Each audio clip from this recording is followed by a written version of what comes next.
sadly, they're living in the past. I think it's simple as that. There's no doubt the days of the huge quarter-acre block.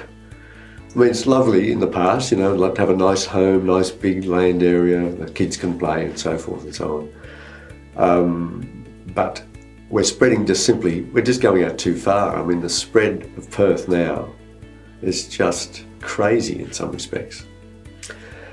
So how far out do you go, basically? I think ultimately you've got to accept that the cities have to go up. Then the debate is how high, I suppose, and where. I suppose that debate will continue. But I think that's just going to be a fact of life going forward, simple as that. Look, I was probably one of those people at one stage as well, because I was not so keen on big cities, even though I grew up in one. Look, not everybody wants to live the way you want to live or I want to live.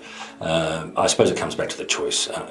People want a secure apartment block, for instance. They want the convenience and so forth. I think there's a lot of people these days that are looking for that sort of thing. And as the world gets smaller, it's going to be like that. Both my wife and I, our families are in Holland, and they all live in apartments and they all live in there beautifully, and they think this is quite a normal thing and they're quite comfortable. No, that's wrong. I'm just as important as they are, so yeah, no. Had my husband been here, he would never have moved into an apartment.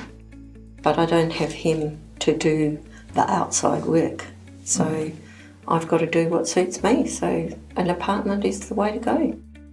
I think it really is about choice. It's the kind of living that suits me. I've lived in a house, I've lived in the suburbs. That was appropriate for that particular time in my life. But I separated and divorced from my previous marriage a few years ago, and it was clear to me that living in a house by myself, I didn't want to spend my weekends mowing lawns and kind of weeding gardens. However, I do like being close to the amenities, and I like to live close to the centre of the city, and an apartment option was the better option for me. So I guess when it was time to kind of move on to the next stage of my life, I was looking for that kind of choice. So I think it is important to provide that diversity of housing, and I guess there will always be a need for single detached houses in the outer suburbs, and that will suit particular people at particular times in their life. But at the same time too, I think we need to be able to provide for that higher population, the people that want to live closer to the city centre, who don't mind living in an apartment or higher density development.